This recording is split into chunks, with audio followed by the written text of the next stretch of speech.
everybody. Get ready for your 3 minutes of black empowerment. I want to clear up a few things about the voter rights legislation that Jim Crow Joe and the demonic Democrats are trying to ram through. We tend to write it off by saying the legislation is all about allowing illegal immigrants to vote without IDs. That's exactly what it's for, but that's not the only thing that it's for. And I just wanted to give you a few more details so that you're not caught off guard. You have two bills, the Freedom to Vote Act and the John Lewis Voting Rights Act. Now, the Freedom to Vote Act does some good things that very few would disagree with. Number one, it expands voter registration to same day. So I guess people can register at the last minute and vote on the same day. Number two, it makes voting day a holiday.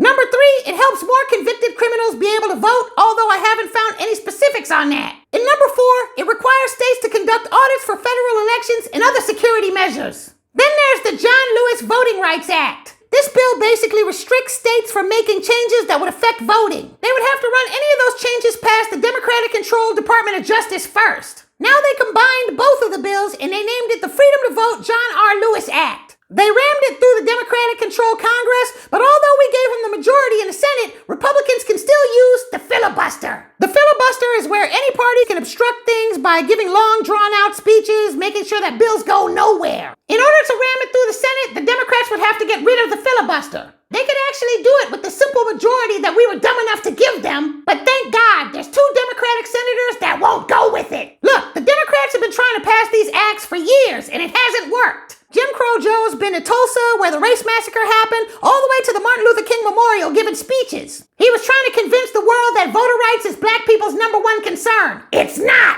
This bill's not only designed to replace the black vote with illegals and other immigrants, it's mainly being used as a power grab for Democrats. The John Lewis Act is really to stop gerrymandering progress that the Republicans have made locally over the years by giving the Democratic-controlled federal government more power over the states where voting is concerned. And the Freedom to Vote Act is basically Democrats betting that making voting a holiday and letting anybody vote, citizen or non-citizen, will automatically equal more votes for Democrats. And of course, putting a black face and a black name on the bill makes it easier to manipulate blacks and others that it's all about helping black people. The lie that the bill is to help blacks would be way easier to swallow if the Democrats actually did anything for blacks in the first place.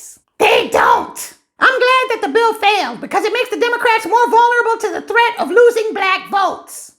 Family, this bill is especially insulting because the left arm of white supremacy, after not doing anything for blacks, has the nerve to tell us that our main concern should be keeping them in office. Remember, this bill isn't just for illegals to be able to vote. It was mainly designed to give Democrats more power and more control. And how exactly does that benefit blacks? It doesn't!